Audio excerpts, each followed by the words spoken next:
In today's video, we're plunging into the heart of a story about a woman who shattered every boundary she swore she'd never cross in one unforgettable, life-altering night.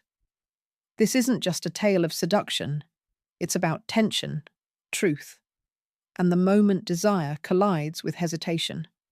It's about choosing vulnerability over safety, standing bare in every sense, physically, emotionally, spiritually. Disclaimer: this content is for mature audiences.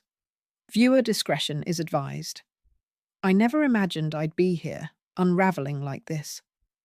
If you'd asked me the day before, I'd have scoffed at the notion that I could cross a line I'd vowed to stay miles away from. But sometimes all it takes is one fleeting moment, a glance, a breath, a heartbeat, to dismantle the rules you've built your life around. That night, something inside me released, not in a storm of chaos, but with a quiet clarity, like a knot slowly untying after years of being pulled tight. I wasn't scared, not anymore. The only thing I felt was ready. The house was silent, almost unnaturally so.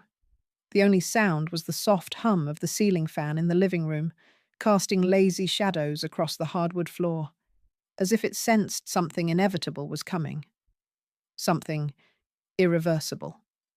Earlier that evening, he looked at me, not with words, not even a smile, but with eyes that lingered too long, heavy with unspoken truths. I could see it, the words he wanted to say, trapped at the edge of his lips.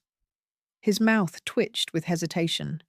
Fear, perhaps, or pride, or maybe the weight of knowing that once we gave this thing between us air, it would never be contained again. This wasn't sudden. This tension had been simmering for months, maybe years. We'd always danced on the edge of something more, hands brushing too long when passing a coffee mug, glances that carried too much weight for mere friendship, laughter that lingered too deeply, sitting just a little too close on the porch swing. Every moment was a whisper of something unspoken, something we never dared name. Until that night. I stepped out of my bedroom. No words, no hesitation, no second thoughts, just bare skin, bare soul. The hallway was dim, lit only by a single lamp, shadows clinging to the walls like silent witnesses. He stood at the far end, frozen. When his eyes met mine, I saw the exact moment the rules we'd lived by dissolved. He didn't move at first, didn't speak. His gaze traced over me, then locked back on my eyes, not with raw lust, but with a stunned, almost reverent awe, like I was both everything he craved and everything he feared losing. He stepped forward, slow and deliberate, until the cool wall pressed against my back and the heat between us began to ignite. Still, he didn't touch me. Not yet. His hands hovered, inches away, held back by invisible threads of caution, consequence, history. I could almost hear the battle raging in his chest. Touch her, or walk away. Say it, or keep pretending. But some lines, once crossed, demand you burn the map of who you thought you were. I'd already leapt off the edge. There was no going back. He leaned closer, his breath warm and unsteady, mingling with mine, close enough to kiss, but holding that impossible sliver of space between us. And then, just when I thought I knew what was coming, he whispered something. Something I wasn't prepared for. Something that shattered the silence more than any touch could. But I'll pause there. What do you think he said? Would you have made the same choice I did? Drop your thoughts in the comments and vote in the poll. Should she push forward or step back before it's too late? Because trust me, what happens next changes everything. My name is Elise, and I'm 38, living in a quiet coastal town in Maine called Camden. I moved here 5 years ago, seeking solace after a messy divorce left me raw. I rent a small house with a wraparound porch, surrounded by salt air and pine trees. My life is simple. Work as a freelance editor, Walks along the harbour, the occasional book club with people I like but don't love. And then there's Caleb. Caleb is 32, a carpenter who lives 2 houses down. We met when he fixed my porch railing 3 years ago, his hands steady and calloused, his smile easy but guarded. Since then, we've built a quiet connection. Late-night chats over coffee on my porch, shared walks to the corner store, texts about nothing and everything. We were never just friends, but we never crossed into more. Always, almost. Almost lovers, almost honest, always holding back. That night, though, I stopped holding my breath. The silence between us wasn't empty.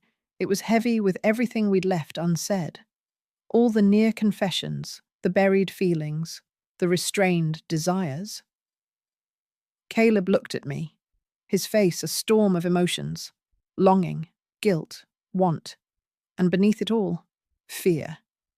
His hand lifted, halfway to my face, fingers trembling. I thought this was it, the touch that would break the spell.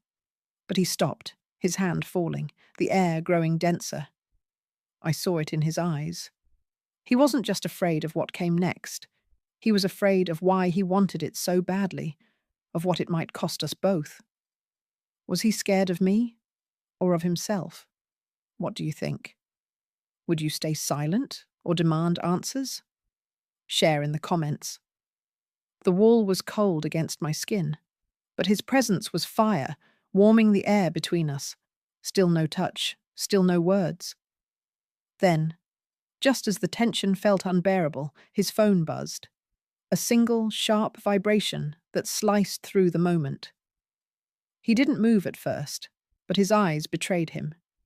He was choosing me or whatever was on that screen. He reached into his pocket, glanced at the phone, and everything shifted. His body stiffened, his jaw tightened, the warmth in his eyes flickering into something colder, more distant. He looked back at me, not with desire, but with a heavy burden. "I didn't want you to find out like this," he said, his voice low, almost apologetic. "Find out what?" The question clawed at my throat. This wasn't about lust or bad timing anymore. This was about secrets, real ones, the kind that fester in the dark until they're dragged into the light. My heart pounded, not with thrill, but with dread. He stared at me, like he wanted to reach out but couldn't. Not because he didn't want to, but because touching me now meant confessing everything. And then he whispered, "That call, it was her. She's back." Her, the woman who'd shattered him years ago. He never spoke of her in full sentences, only fragments, as if her name alone could summon her power over him again. She was back, and suddenly, I wasn't the only one exposed in that hallway. Caleb was laid bare, too, by a past he hadn't released. I steadied my voice, stronger than I felt. "So what now? Do you run back to what broke you, or stay and face what this is?" He didn't answer immediately. The silence stretched, thick with possibility and pain. Then he stepped forward, his hand finding my face, steady, certain, real. "I don't want the past," he said. "I want you." It should have felt like a fairy tale. It didn't, because just as I thought we were stepping into something real, his phone buzzed again. He glanced at the screen, and his face drained of color. "It's her," he said. "She's here, downstairs."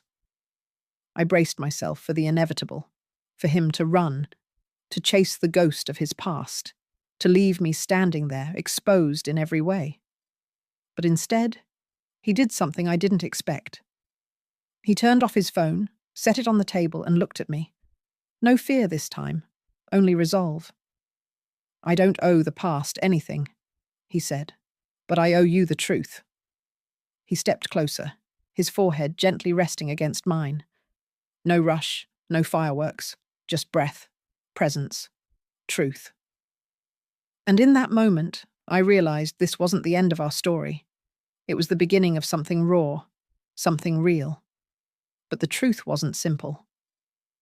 Over the next few days, Caleb opened up about her, Lydia, his ex-fiancée, who'd left him 4 years ago without a word, chasing a life she thought she wanted more.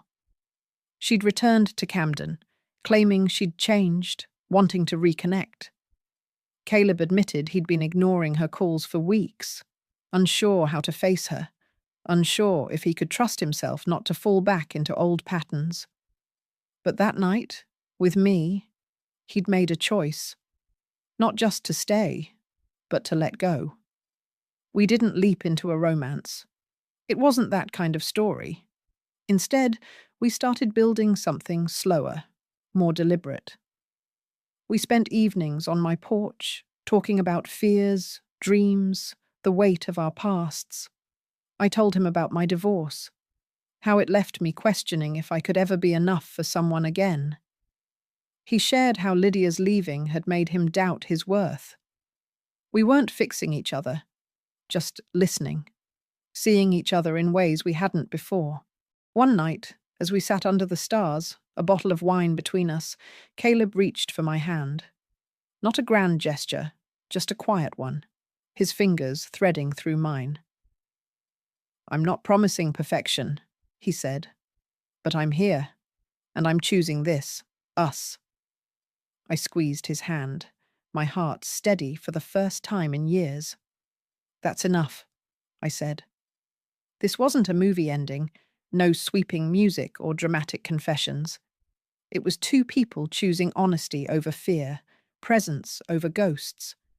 And maybe that's what love is.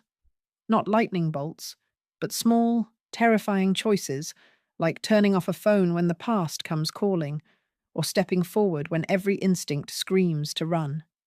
What do you think? Would you trust Caleb after everything? Would you take the risk, knowing the past was still out there, knocking? And what happens next? Share your thoughts in the comments. Do you think they'll make it? Or will Lydia's return unravel them? Sometimes, the most seductive thing isn't what happens behind closed doors.